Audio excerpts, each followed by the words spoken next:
What do you think of Stephen Hawking's idea that if we meet aliens we'll likely be wiped out like the Native Americans?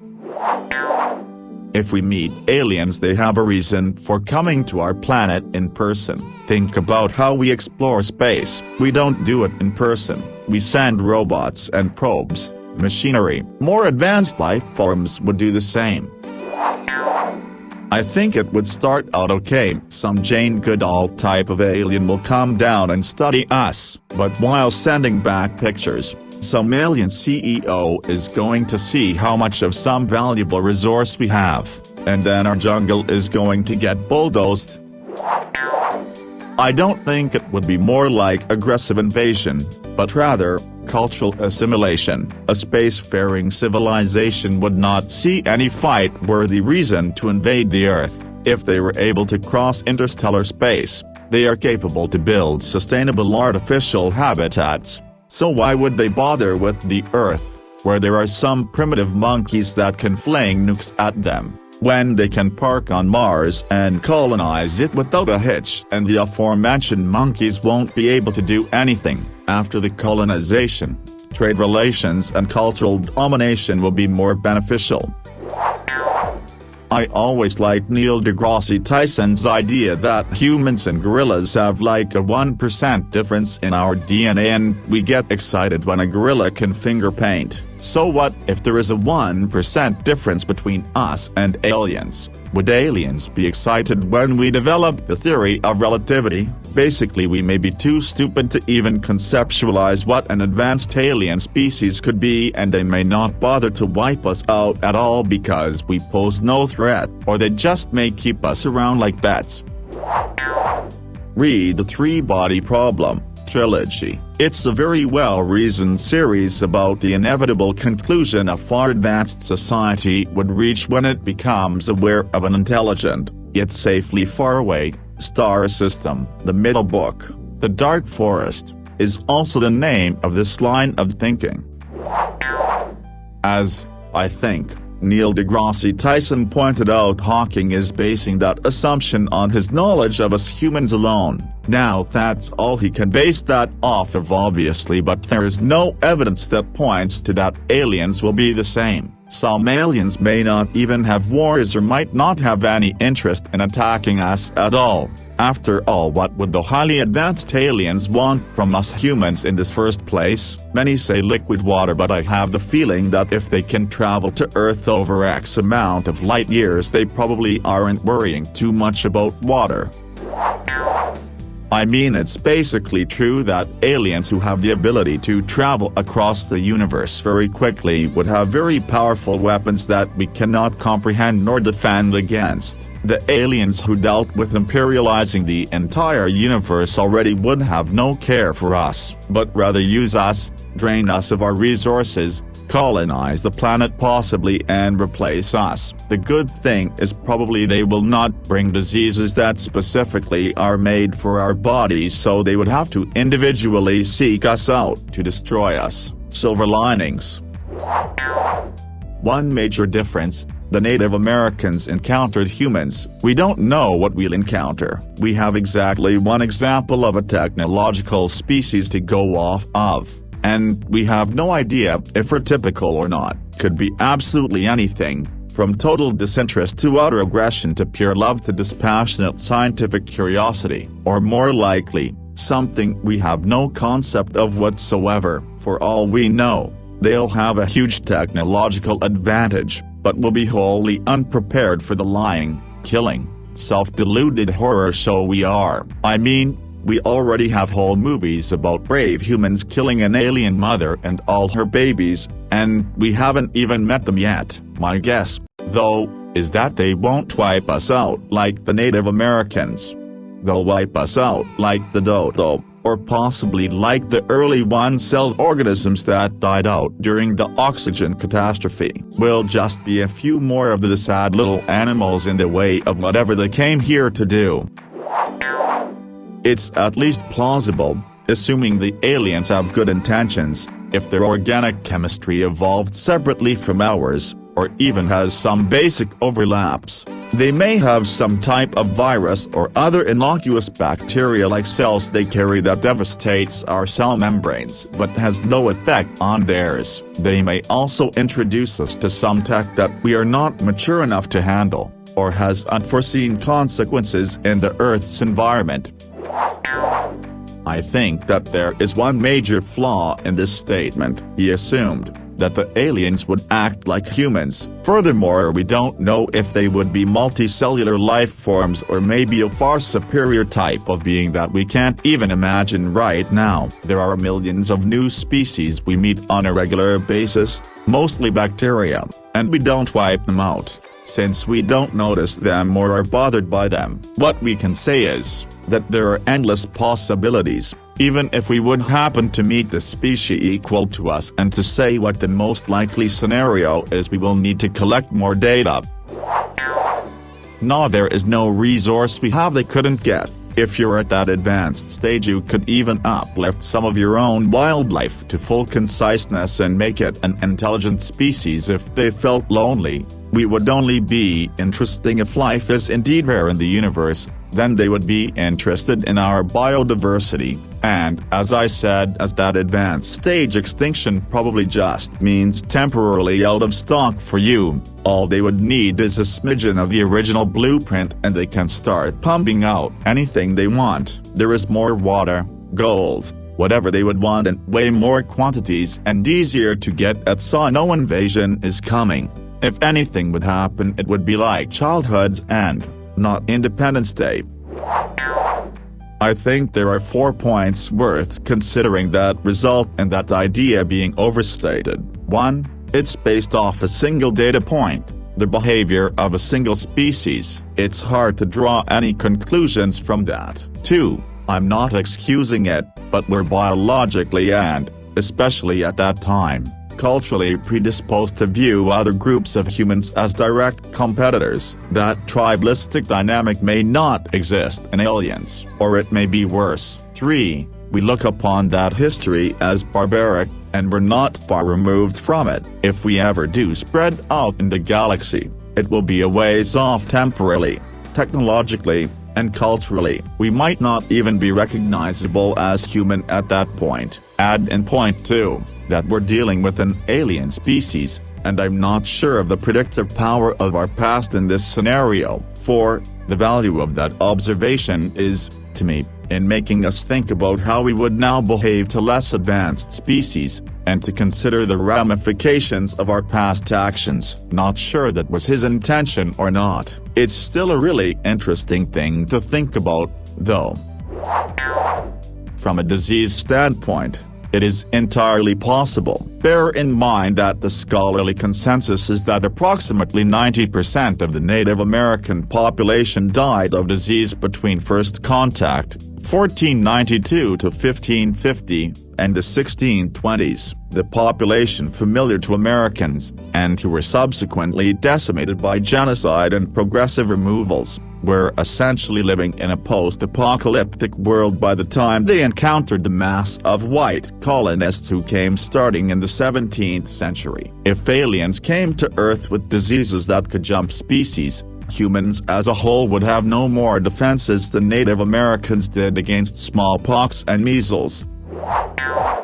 I think that when we finally meet aliens, they're not going to be very impressed. They won't care about us one way or the other. They'll just shrug and continue pursuing their own inscrutable goals, ignoring us. But human ego being what it is, we're not going to take that kind of indifference well. Somebody from the CIA or FBI will interfere with those aliens or film them or provoke them just to get a reaction and see what they do. And then I suspect the aliens, who totally didn't give a shit about us before that point, are going to decide that we need to learn a lesson about humility, and a lot of human beings are going to unnecessarily die until our governments learn that when you are lucky enough to meet aliens that are simply indifferent rather than openly hostile, maybe you ought to call that a win and quit while you're ahead. I know that sounds grim, but I'm just being realistic here. What government agency would peacefully accept the existence of something that they could neither control nor understand?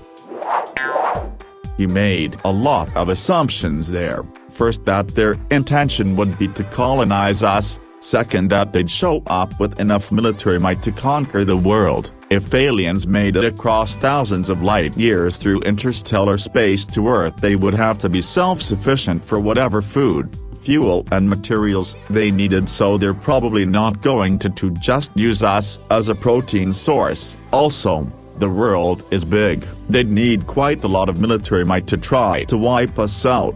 And the moment they tried, every military on Earth would attack with full force. Hollywood always depicts them with magical weaponry, but they're subject to the same laws of physics as we are, so they're not likely to have a big laser that can wipe out a planet just like that, or the ability to just terraform Earth to their liking either. If aliens are advanced enough to have the huge heads that they're always depicted with, there's no doubt they've evolved past the concept of conflict. It's a waste of time, resources, and the rarest phenomena in the universe. Why would you bother fighting with each other when you're stronger together? I remember a Twilight Zone episode where the aliens came to serve man. Occasionally groups of humans would be selected to go off-planet to a paradise where aliens serve man. Linguists and code breakers studied a book from the aliens, hopeful that a translation into human languages would be better than a Bible. It was really a cookbook. They served cooked humans to the aliens' elite. I hope this isn't a stickler comment, but there are 5 million Native Americans in the U.S. Most live off the reservation now. The culture has struggled but still exists and is quite strong in many places. There is a lot of Native pride, and there is good reason for that. 5 million people would probably tell you they have not been wiped out. If aliens have mastered traveling beyond the speed of light, I don't think they'd be looking for natural resources. As of the current science, to even speed a single atom to the speed of light, it would take all the energy in the universe, much less whatever biomass energy available on Earth. Now, it could be that there is a race of aliens who give two shits about life and just want to destroy living planets for sport, but I kinda doubt it, just because if they have mastered the secrets of the universe, they'd appreciate all the wonders of the universe as well, where life is one of the rarest phenomena. I think if we meet another species, it's incredibly unlikely we'd have anywhere near the same level, or type, of intelligence. Either their technology is incomprehensible or their biology and culture is completely fundamentally different. Wiping out a planet could be commonly accepted in their culture, or they may see us as beasts, in the same way we might if we came across pre-modern humans.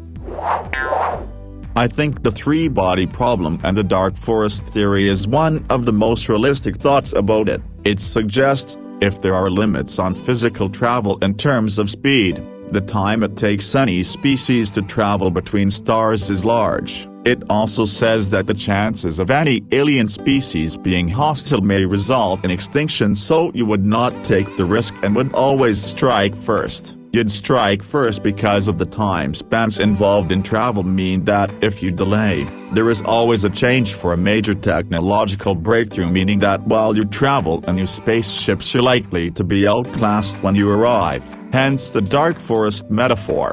We're all stalking in the galaxy, careful to never give ourselves away, and if we see anything, stab it quickly. This theory seems interesting because it largely ignores the idea of intergalactic wars or aliens wiping us out for resources. They wipe out everything they find because it's the only logical choice to protect their species. It's kinda caveman dumb to assume that, yet totally understandable on our end. I mean, it's what happened to us on Earth when civilizations with advanced technology did to lesser advanced civilizations, and we're still dealing with the after effects of it today. But if someone got smacked around by their family growing up, does it give them grounds to be on the offense because they assume everyone else they meet will do it? As complex as the question is, it's probably just plain old rude, and they just don't really try hard to put much effort to associate with bigoted people like us because of that. Let's keep in mind how common carbon-based life would be in the universe and how certain civilizations would have advanced throughout the billions of years the universe has been around. We've only been figuring out how our own civilizations should treat each other for only like 5,000 years. What would happen 200 years ago would be unacceptable in modern society today. Imagine having millions of years to wear clothes out, or billions. Of course, treating us like how colonists treated Native Americans would be intolerable. I'm willing to bet societies that can travel from one star to the next would have to be in the top 1%. And we know what those people are like.